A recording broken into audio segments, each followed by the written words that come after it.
Hello, I'm Jack Whitehead, visiting Professor of Education at the University of Cumbria in the UK.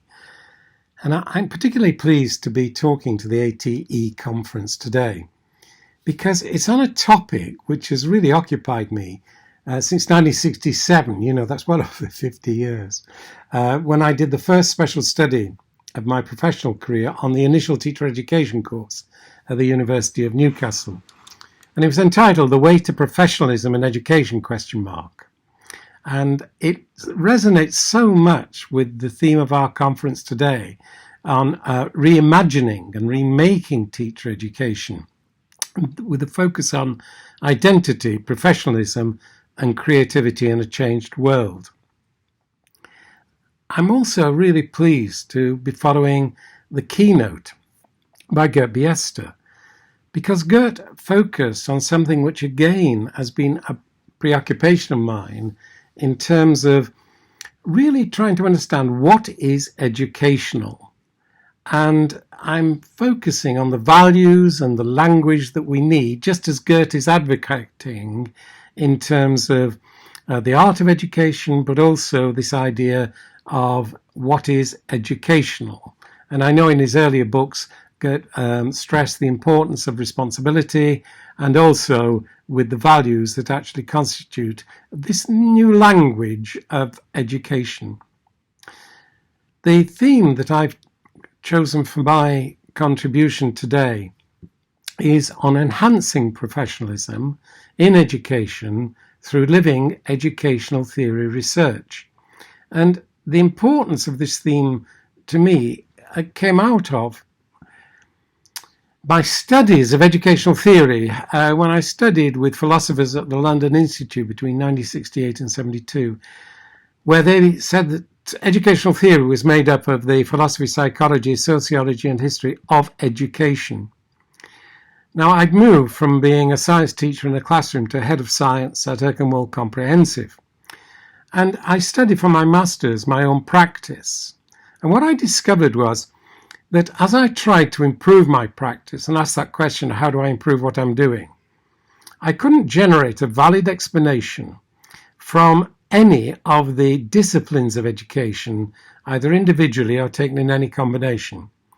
And I was determined to try to bring into educational theory the explanations of educators like myself who were studying their own educational influences in learning. So I joined the University of Bath in 1973, and I was there for all my working career on a tenured appointment until 2012, during which time I actually focused on gaining academic accreditation for master's and doctoral degrees of professional educators who explained their educational influences in their own learning and the learning of others, and also in the learning of the social formations that influence their practice and understanding. And this is what I'm bringing into the conference, to suggest that if you follow what Gert is advocating, I think that you will be able to ask yourself the questions of the kind, how do I improve what I'm doing in my professional practice? And remember, I'm not focusing on initial teacher education. I'm concentrating on the 40 years so of a professional lifetime of continuing professional development. And what I've done is I've put my paper, the full paper, on my website at http://www.actionresearch.net. And if you'll go in there, you'll be able to download the paper that I'm presenting, just brief extracts from here. And my email is on that web page, and I do hope that you will actually respond and get back to me. Now, one of the important ideas in you generating your own living educational theory is that you can draw methods and insights from any of the disciplines of education that actually suit your need in answering your question, how do I improve my practice? But there are several methods that have been developed specifically for living educational theory research. One of these I want to focus on because it really highlights the meaning of embodied values as explanatory principles in explanations of educational influences in learning. Now, many of us, we use value words when we think about improving something in education. And it's inescapable, if you want to have something as educational, that you approve it, that you use value words to justify something as an improvement or as educational. Now, you might, if you think of value words such as freedom and justice, consideration of interest, worthwhile activities, compassion, care, love, you might think that you need just to define these, what we call lexically, in terms of other words. Now, lexical definitions are very important. And when I was studying British analytic philosophy, for example, you develop an idea of the concept of punishment lexically as the intentional infliction of pain by somebody in authority on somebody who'd broken a rule. Now, that expression of meaning is very different to Foucault's analysis of punishment at the beginning of Discipline and Punishment, where he describes the punishment of a regicide. And this is why I want to emphasize that what we call your ostensive expressions of meaning are the meanings that you clarify in the course of the emergence of your values in practice.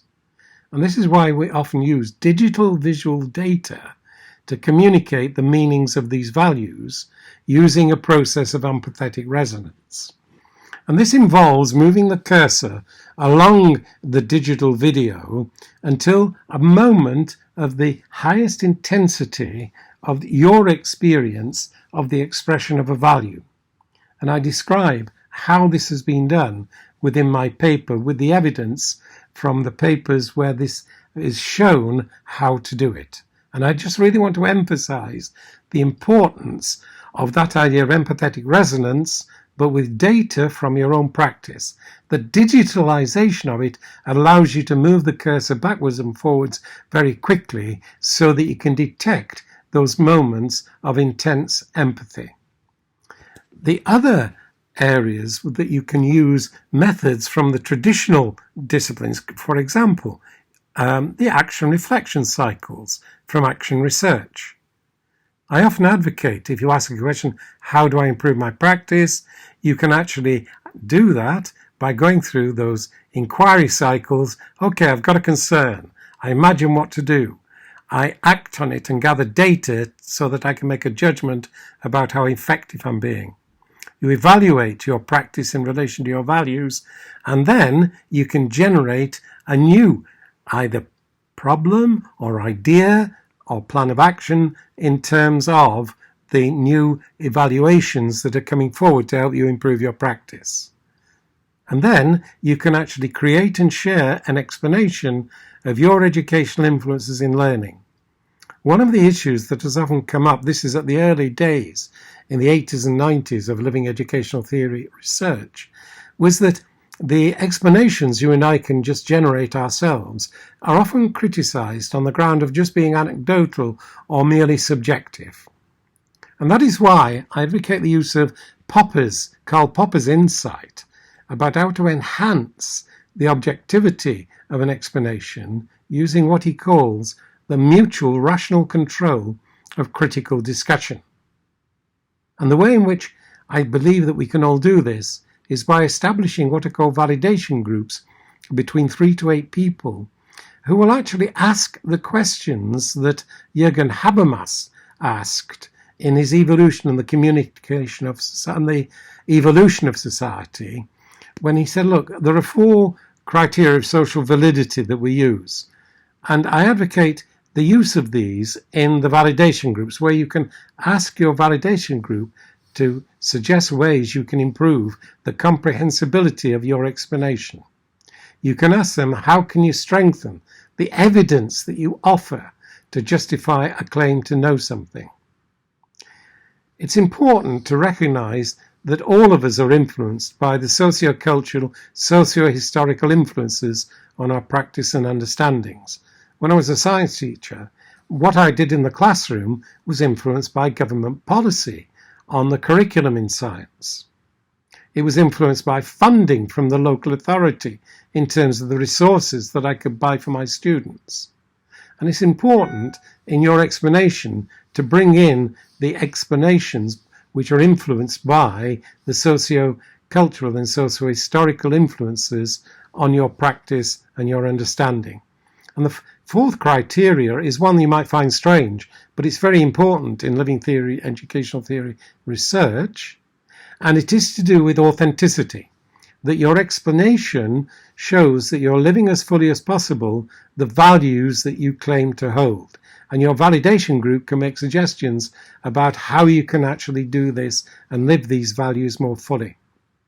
Now, what I'm hoping is that you will actually access, actionresearch.net, the homepage, get into the What's New section and have a look and browse through the whole paper. And then write and actually let me know your responses and whether or not anything I've said is actually making sense to you, but also feels to offer a way of enhancing professionalism in education through living educational theory research, in which you will generate and share your own living educational theory.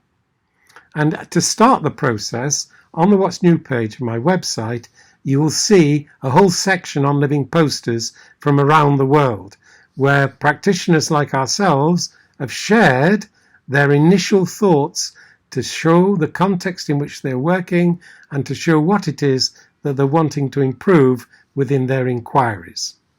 So what I'm hoping is that we can actually contain and sustain our conversation, which will have implications for ATEE, and also, I think, support what Gert Biester was saying in his keynote with the evidence of people over many years who have been actually following what Gert is advocating.